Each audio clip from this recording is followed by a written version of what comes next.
In the Aztec world, death wasn't feared, it was embraced, even prepared for.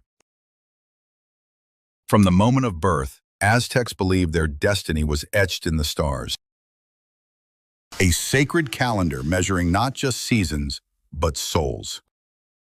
Some were born under signs of war, others beneath omens of sacrifice. They knew how they'd end, and still they celebrated it. Their festivals weren't just for joy. They marked the soul's passage into the next world. To them, death was no ending. It was a doorway to destiny. Each festival honored not just gods, but destinies fulfilled.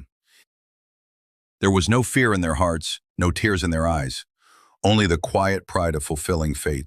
This was the Aztec way, where every breath, every blade served the sacred. The Tonal Pohwali, a 260-day calendar, marked not just time, but fate. Born on the day of one death, your fate was sealed, destined for sacrifice. Parents raised their children with love, knowing the very year they'd be taken by fate. And when the time came, the village didn't mourn, they celebrated. Music, feasting, and laughter, just before the chosen walked to the altar. His final meal wasn't one of sorrow or fear. It was a moment of reverence, an honor shared with the gods. The people didn't mourn his fate.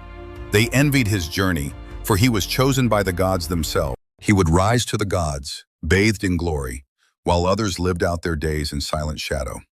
And so, they danced for him beneath the rising sun, not with tears, but with pride in.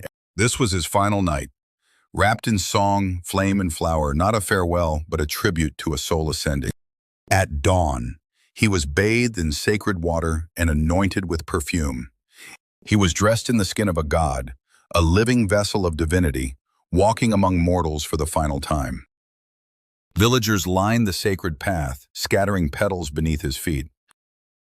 Drums echoed like thunder, shaking the earth beneath their feet, calling the gods.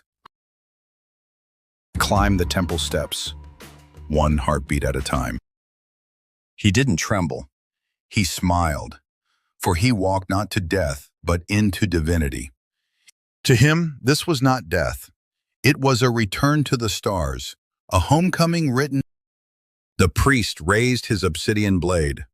The world went silent. A single cry pierced the dawn, not of pain, but of passage, echoing through stone and sky.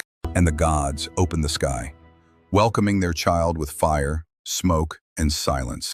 The blade fell, not to kill, but to free, to release the soul back to the stars.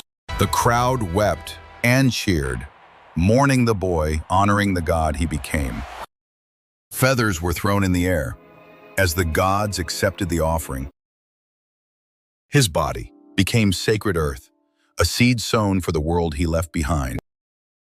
His heart returned to the sun, a spark to keep the heavens burning bright. The music began again, and death turned into dance, a celebration of sacrifice. The feast began, in honor of a life beautifully ended not with sorrow, but with festive. His name was sung for generations, remembered as divine, not as one who died, but one. He didn't die, he fulfilled destiny, a chosen soul rising where mortals feared to tread. In the Aztec world, death was never the end, it was the beginning.